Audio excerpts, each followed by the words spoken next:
Well, here we are as the final game of the NFL 2020-21 season is upon us, and it will be the Kansas City Chiefs versus the Tampa Bay Buccaneers in Tampa Bay, Florida at Raymond James Stadium. Before that matchup, we are here for PTV's preview of Super Bowl 55. I am Wilnir Louis, and throughout this show, I'll be joined alongside a bunch of experts to talk about the NFL playoffs as well as the Super Bowl matchup that is coming forth to us. So make sure you keep it locked as PTV's preview of Super Bowl 55 starts now.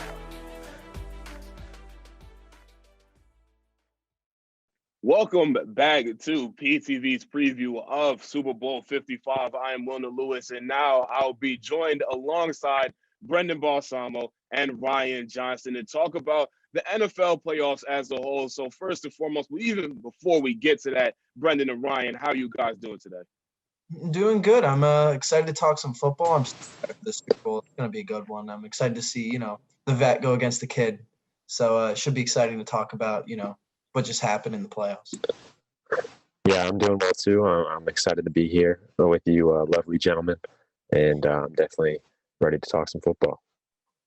Listen, I mean, the Super Bowl is going to be a good matchup. Like you said, Brendan, the young vet in Patrick Mahomes versus the old dog in Tom Brady. But before we even get to that, we have to talk about how they got here in the first place, which is the playoffs. And I mean, every single year when we see the NFL playoffs, we always see some type of exceptional stuff. And this year was no exception, as there were 7 teams from each conference that went to the playoffs the first time in NFL history. Also, the first time in NFL history was a game on Nickelodeon, and we also potentially saw Drew Brees maybe play his final game of his NFL career. So even before we would talk about the 2 teams playing in the Super Bowl, I wanted to get your guys' opinion first on some memorable moments that happened in the playoffs. Brendan, we'll start with you.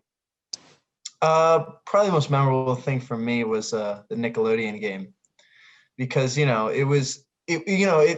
wanted to cater it towards the young audience, and it felt like they catered it more towards us because they were making references to Drake and Josh and all those old shows that kids our age love, and they were making these hilarious comparisons, like when they compared Drew Brees and Taysom Hill to SpongeBob and Patrick.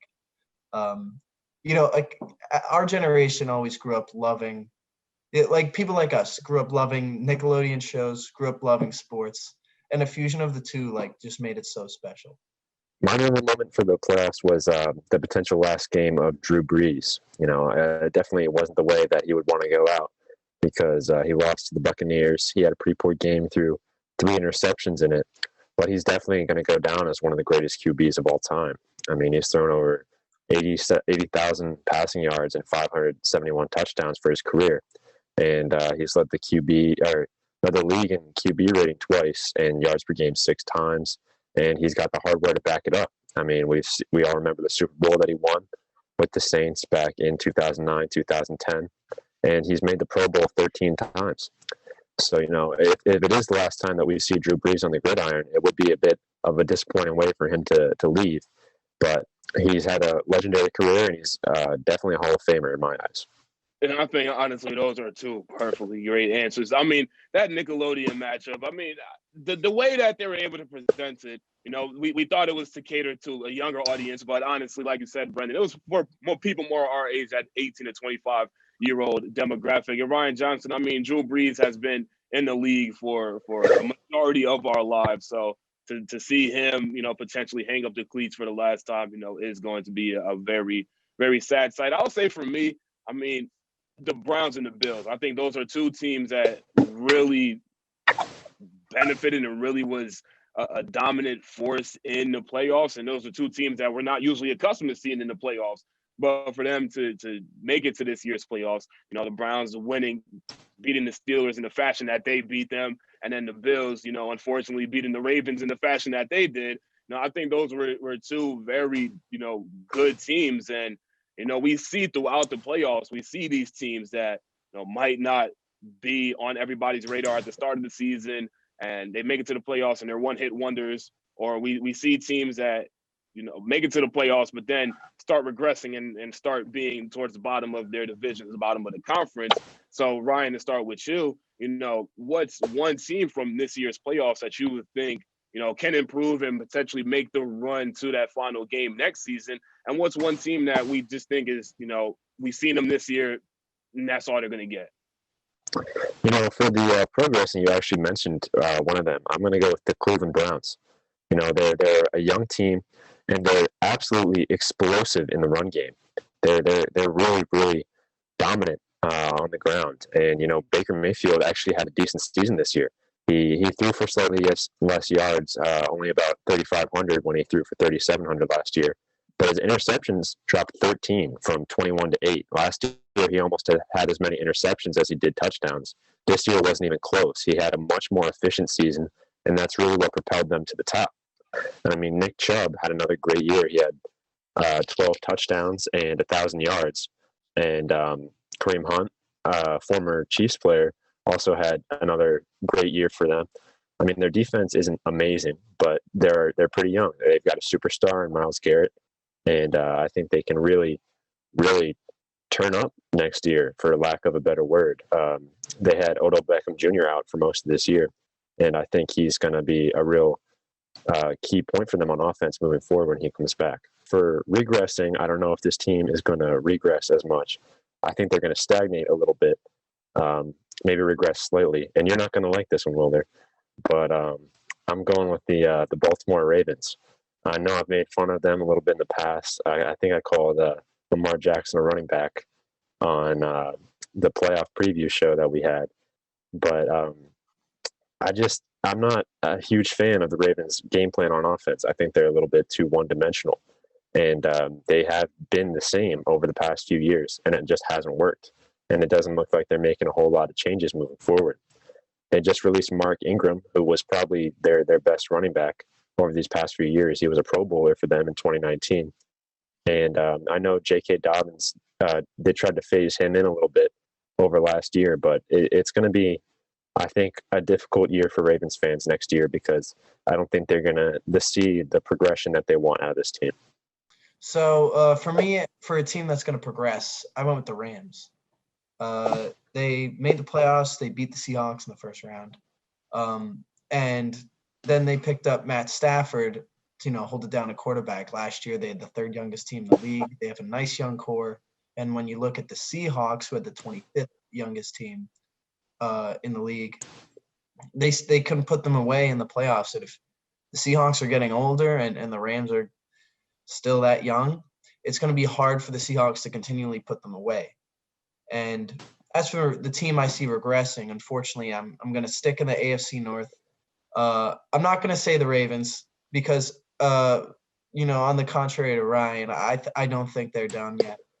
I think them and the Browns are on the come up, and that's going to spell disaster for the Pittsburgh Steelers.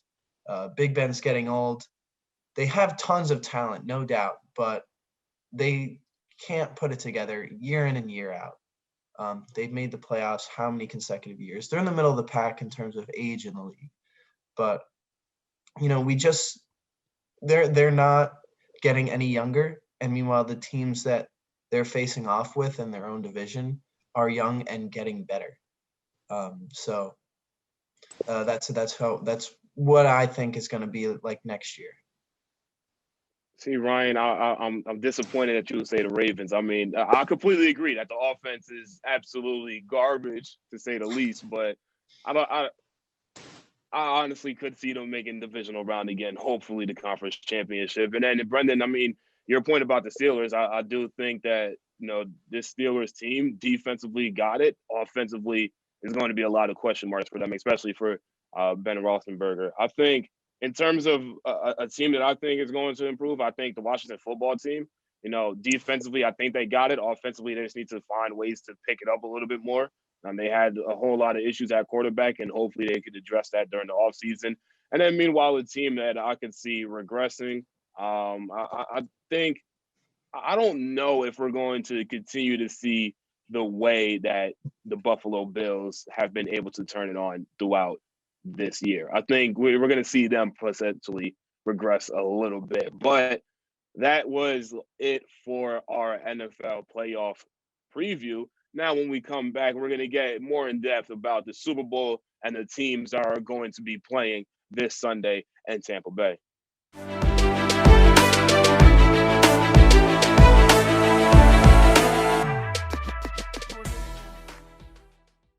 Now it's time to get into the preview of the two teams that will be playing in the Super Bowl. And for that, I have Ryan Henry and Michael Stamm, who will be joined alongside with me to preview both the Kansas City Chiefs and the Tampa Bay Buccaneers. So Ryan and Michael, welcome. How you guys doing today?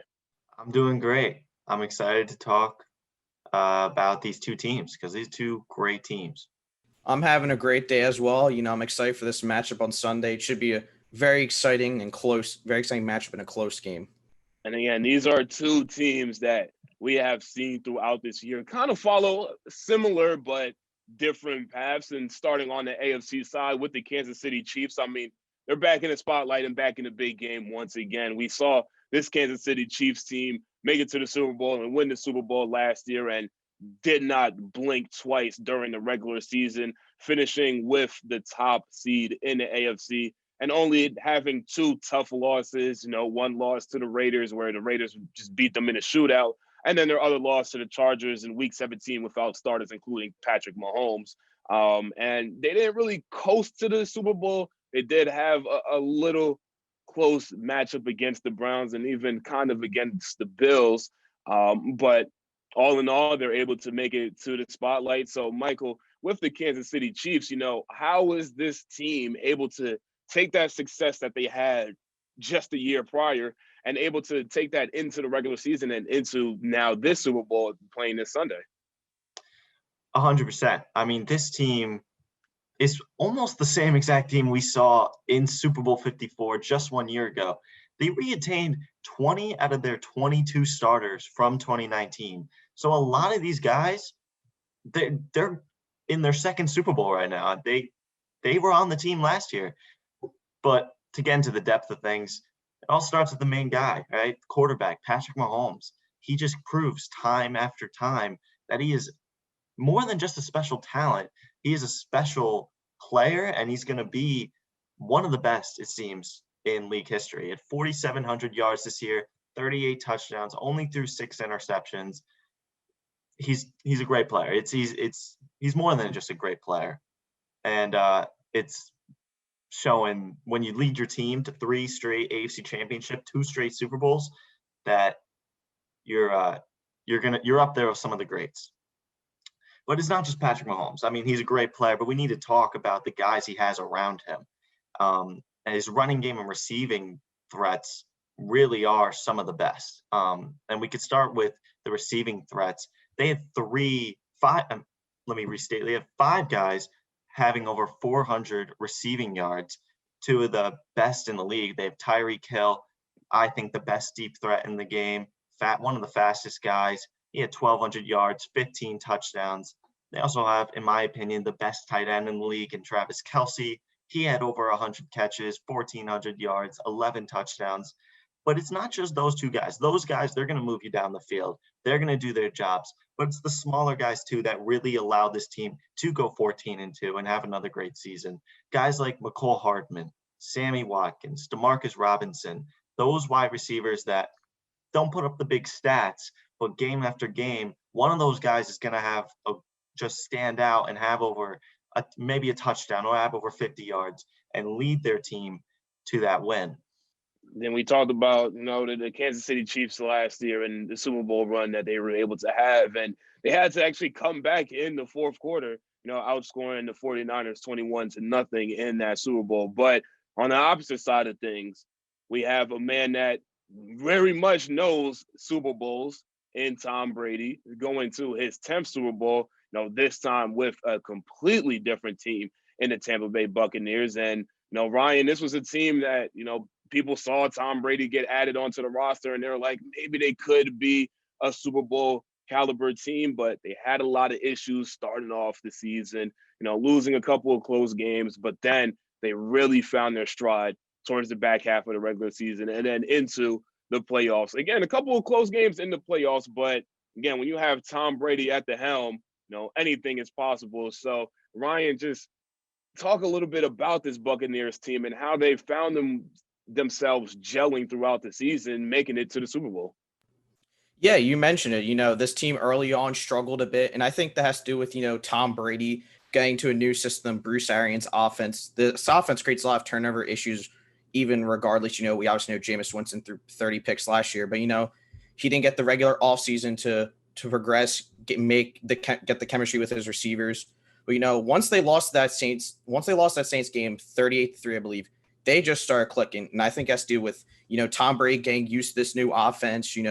He threw for over 2,500 yards, 22 touchdowns, and only 4 interceptions in their last 7 games. And also this defense, man, I think we knew going in this would be a strong defense. You obviously have guys like JPP, Vita Vea, their defensive tackle, Shaq Barrett, and Ndamukong Suh.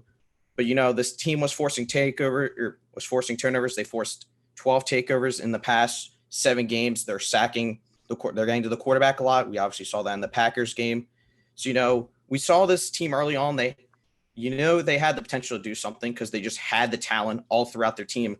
But they're really starting to click in the latter half of the season because they're not giving up the ball up and their defense is forcing takeaways. So they're just playing, time of possession in that sense. Listen, this Buccaneers team is going to be a very good team. We see offensively, they're able to get into that shootout. We saw in the last 6 games where they scored over 30 points, which included a couple of games where they had to score over 40 as well. And like you talked about, Ryan, defensively, they are able to get it going and able to get to the quarterback. Could make it difficult for Patrick Mahomes. But, that will be it for our team preview. And Michael and Ryan, I just want to thank you guys for being able to come on. Thank you for having me, Wilnir. Thank you for having me on here. So again, that was Michael Stamm and Ryan Henry talking about the 2 teams that will be in the Super Bowl. But now it's time to get down to the nitty-gritty of the actual matchup that will be happening at Raymond James Stadium. And for that, I have 2 of the best in the business. We got Jimmy Bliss and Dylan Camp to break down this matchup. Before we get into the matchup, you guys are people, so I need to know, Dylan and Jimmy, how are you guys doing today? Doing great. We're really excited for the big game. Yeah, I couldn't say the same. I love football. I love recording this stuff with you guys, so I'm really excited to do this. Hopefully it's going to be a great matchup. We saw, a couple of Super Bowls that might be really one-sided. We saw a couple of Super Bowls that live up to the billing. We saw a couple that don't live up to the billing. So you have this brand new, I don't want to say brand new, but a new rising star in Patrick Mahomes. And to be the best, you have to beat the best. And he gets the opportunity to do that as the quarterback. On the other side, of course, is Tom Brady, Father Time, undefeated for him, going to his 10th Super Bowl. 10th Super Bowl. We have teams that don't even make it to 5. Tom Brady made it to his 10th individually. I mean, of course, with the New England Patriots, now the Tampa Bay Buccaneers, but it should be a great matchup. So, I'm going to start with Jimmy. How do you think this Super Bowl will turn out? And, of course, who do you think will come out victorious once the confetti starts falling? Yeah, so I really think this is going to be one of the best, if not the best, Super Bowl over the past decade. I think you have Tom Brady, who's been the best quarterback over the past decade, against Patrick Mahomes, who will be the best quarterback over the next decade. And both of them are coming at different stages of their career. Tom Brady, of course, 43 years old, probably the tail end of his career, although we've been saying that for the past 5 years. Patrick Mahomes, still just 25 years old, has a Super Bowl MVP, has a regular season MVP, and of course the Super Bowl from last year. So how do I think this game is going to go down? I think it's going to be a very wild back and forth game. I think that it's going to be a little bit similar to last year's Super Bowl. I think that the Chiefs are going to come out guns blazing. They're going to come out firing. They're going to come out very strong. I think then the Buccaneers are going to hit them back. I think they're going to tie the game up, potentially take the lead in the third quarter in the second half. And then I do think that the Chiefs ultimately do have too much firepower. I think with Tyreek Hill and with Travis Kelce and, of course, Patrick Mahomes, they do have the firepower to win this game. I think that if you look earlier in the season, Tyreek Hill had over 200 yards and 2 touchdowns in the first quarter alone. We don't see that from a lot of players in an entire game. But in just 15 minutes of play, that's incredible. Travis Kelce, probably the best tight end in football. It's between him and Kittle, and I would give the edge to Kelce right now. So I do think that these two are going to play a huge part in this game. As for the Bucs, they do have a good chance. I really do think that the Bucs are going to give the Chiefs a very tough game. They have a fantastic defense. They have a fantastic pass rush. And the Chiefs, they are lacking both of their starting tackles. So Jason Pierre-Paul and Shaq Barrett are both going to feast upon these two rookie tackles, not rookie tackles, but backup tackles. And they're just going to have a very, very tough night all night. And Patrick Mahomes is going to be feeling the worst of it. He is usually very good against the blitz, so the Bucs won't even need to blitz to get to him, just due to the fact that JPP and Shaq Barrett are so good against the rush. And so I do think that they are going to keep it very close. I think it's going to be a one-possession game, but I do think that the Chiefs are going to take this game. Well, Wilnir, I'm mad at you already. You stole my line. I was going to mention Father Time and how he's undefeated, and I think Brady's finally getting his match in the next GOAT or the next best thing with Patrick Mahomes. You know, the last time Brady was in the Super Bowl, he led his team to 13 points. And against a team that could barely run an offense in the Rams, I don't think Tom Brady is at the point in his career anymore where his team can solely rely on their offense to win. And do I trust Tampa Bay's defense to slow down Pat Mahomes? Not at all. I mean, you mentioned the pass rush, and that's going to be a big part of this game, but I still think Mahomes, with that Mahomes magic, can get out of the pocket, navigate the pocket really, really well. And you mentioned again, Travis Kelce and Tyreek Hill, they can play the short passing game all game long. Kansas City was the best team in yards after the catch this season. I think that's going to play a huge part of this game. These short little dink and dunk passes, but that go for 10, 15 yards because of the skill that Kansas City has on their team. I think it's going to be a huge part of this game. And I think I agree with Jimmy. It's going to be pretty close, but even when it comes down to the last minute, and even without the offensive lineman for the Chiefs, I don't think Tampa Bay's defense can get it done, get that one big stop. I have more faith in Kansas City's defense, especially in that back end. You got Tyrann Mathieu running the secondary. I love him. I think he's a great player. I think he's going to make a big play. I just trust Kansas City's defense more to make that big stop when they need it. So I think Kansas City's going to come out on top, but a close one for sure. Honestly, I'm surprised. I'm surprised that it's as unanimous as it is. I think, you know, we have seen during the back half of the regular season and in the playoffs that this Tampa Bay Buccaneers team, I feel like they just had better matchups in the playoffs. I mean, they had Aaron Rodgers, they had Drew Brees, and we saw the defense able to shut them down. And then offensively, you know, Tom Brady had to go, granted not that great of a defense, but had to go against the Washington football team in that first round. And, you know, he was able to quiet them down. So I think, you know, offensively, I think Tampa Bay does have it where they can potentially, you know, keep it close with the Chiefs. I think defensively, we have seen that the Tampa Bay defense can limit, you know, other opposing teams. Again, the Saints, I think, is a good example of the team being able to wrap that up. So I'm not going to be the one to break the unanimity on this. So we're going to leave it at that. I'm not going to say my prediction, but we'll get to the next question. I mean, both of you guys picked the Chiefs to win the Super Bowl. So who do you think is going to be the MVP of the Super Bowl, the one player that's really going to stand out for the Kansas City Chiefs? Jimmy, we'll start with you. Yeah, so in just a few words, I think it's going to be Patrick Mahomes. Over the past 14 Super Bowls, 10 of the Super Bowl MVPs have been the winning quarterback of the team that won. So if I do think that the Chiefs are going to go on and win this game, I think it's got to be Patrick Mahomes that's going to win the Super Bowl MVP.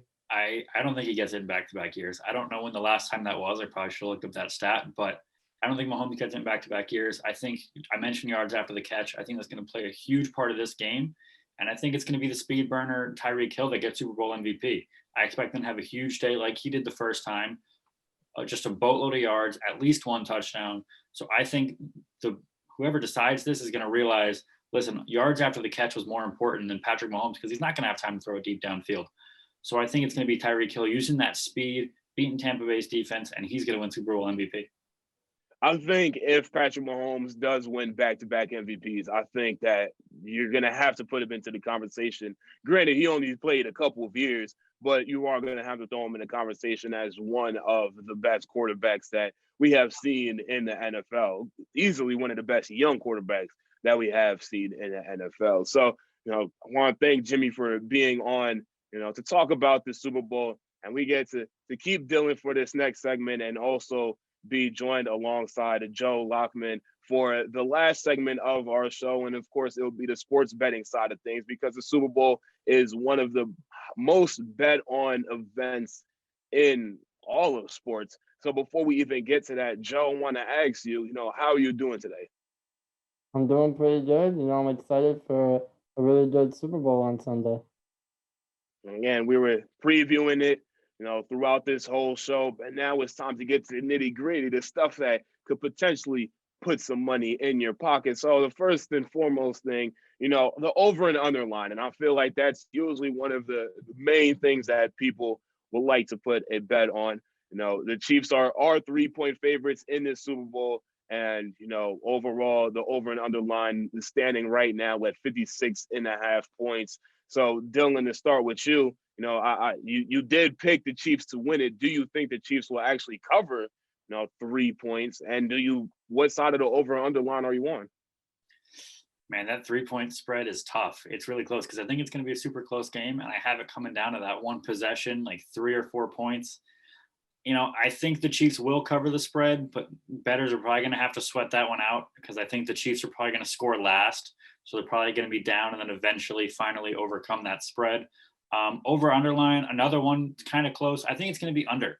I think both teams probably get in the mid 20 range, but I don't think they score enough that it hits. I think it was at 56.5. I don't think they're going to get to 57. So I'm going to go just under. All right. Well, the Buccaneers have been playing some really great football lately, but I think that's just going to bring out the best in the Chiefs. So I'm going to say that they do cover the spread. And I personally think this is going to be a slugfest. I think it's going to be really high scoring. So I'm going to say that they are going to go over 56.5 points. Honestly, I don't know. I'm not picking the side of the favorites or not the favorites because I want to keep the evenness that we had during our last segment. So I'm not going to break that. But I think in terms of the over and underline, if you look at the last time these two teams played off on November 29th, it was 51 points scored total with the Chiefs winning that one 27-24. I think we have seen the Bucs starting to, be better offensively. And I think overall, I think we're seeing the Chiefs, we can see them, really outscore a team. So I think in terms of the over and underline, I think it definitely will probably go over. I don't think it's going to be as sweated out as we think it will be. I think even potentially in the first half, we could see that game going over that 56.5 mark. So with that, to the last, Dylan, I do think that in the first half we could see, both of these teams really just throw out everything offensively. Sure. I mean, I don't know. I don't think Kansas City is going to have as much success as they did the first time these two teams played, where they scored, like 20-something points in the first quarter. I just don't see it. I think Todd Bowles is going to shore up that defense a little bit. Kansas City's missing their offensive tackles. I definitely think it's going to be a fun and exciting offensive game, but I think it's going to be mid-20s over the game, not in the first half. I mean, it will be something for us to see, but the final side of the betting things, of course, you have the over and under lines, but you also have the potential for even more money with a parlay or even a prop bet. So, Joe, to start with you, one parlay or one prop bet that you think should be a sure lock for this matchup. Well, I've got over here a 4-play parlay where you're going to bet on the Chiefs to cover the spread. You're going to bet on over 56.5 points. Patrick Mahomes is going to get over 2.5 touchdowns. And I've got Travis Kelce with over 8.5 receptions. Honestly, those are pretty good picks. Dylan, on your side, what do you have? Well, I like Joe's Chief picks a lot because I think the Chiefs are going to have a really good game, and I think Kelce's going to be a big part of it. So I like those picks. I would actually take I'm going to do the Patrick parlay, all Pat Mahomes. Hopefully you're with me here. So under 330 passing yards for Pat Mahomes. I think he's going to be under pressure a lot. He's not going to be able to uncork those deep bombs. So take the under on the 329.5 passing yards. Because of that pressure, I think he's going to have to run, escape the pocket a lot. So I've got the over the 21.5 rushing yards. And I think he will have a rushing touchdown. I think in the red zone, Bowles is going to try and put a lot of pressure on Mahomes. He's going to be able to escape that pocket, get a rushing touchdown. So under 330, over 21 rushing yards, and rushing touchdown for Pat Mahomes. You know what, Dylan? This is something else that we're going to slightly disagree on, because for my parlay, I have Mahomes actually over 329.5. Again, I do think that offensively, this is going to be a solid game. And then in terms for the rest of my parlay, I have over on, the game. I have Travis Kelce being an anytime scorer, because I do think if Patrick Mahomes is going to go, you're going to look at your tight end, whether it's in the red zone or even him getting yards after the catch. I think on the flip side, though, for the Buccaneers, I think their tight end and Rob Gronkowski, I think he's going to find a way to get something. We saw the quote that Gronk said, 12 plus 87 equals 99 problems for the defense. And I do think that, the defense might have a little struggle with Gronk. So I will take him, not scoring, but over, 30.5 reception yards. I will take Antonio Brown, shockingly enough, on the alternate receiving yards going over 70, because we have seen during these last couple of games that Tom Brady is starting to trust Antonio Brown a little bit more. And then Ronald Jones, I'm going to take the over on his rushing, because I think a lot of eyes are going to be on Tom Brady. It's going to open up the running lanes a little bit for Ronald Jones. I believe his line was probably around 30 rushing yards. So I think he would easily be able to eclipse that, especially with this type of game that I do see this Super Bowl playing out. But Dylan and Joe, I want to thank you for joining on this betting segment of our PTV Super Bowl preview special. Again, thank you guys, and have a great rest of your day. Thanks, Will. Thanks for having me. And unfortunately, that is all the time that we have here for our PTV preview special of Super Bowl 55. I want to thank everybody who was joining on this show. We got Brendan Balsamo, Ryan Johnston. We had Michael Stamm, Ryan Henry, Dylan Camp, Jimmy Bliss, and Joe Lakhman. As well, for everybody behind the scenes, Ben Harris, you can't really see him, but he's in there making sure everything's working out with his Zoom, as well as our sports directors and Ronnie DeLeslie and Plate, and our executive producer, Christian Gardner. I am Wilnir Louis saying so long, enjoy the Super Bowl, and have a great and safe Super Bowl Sunday.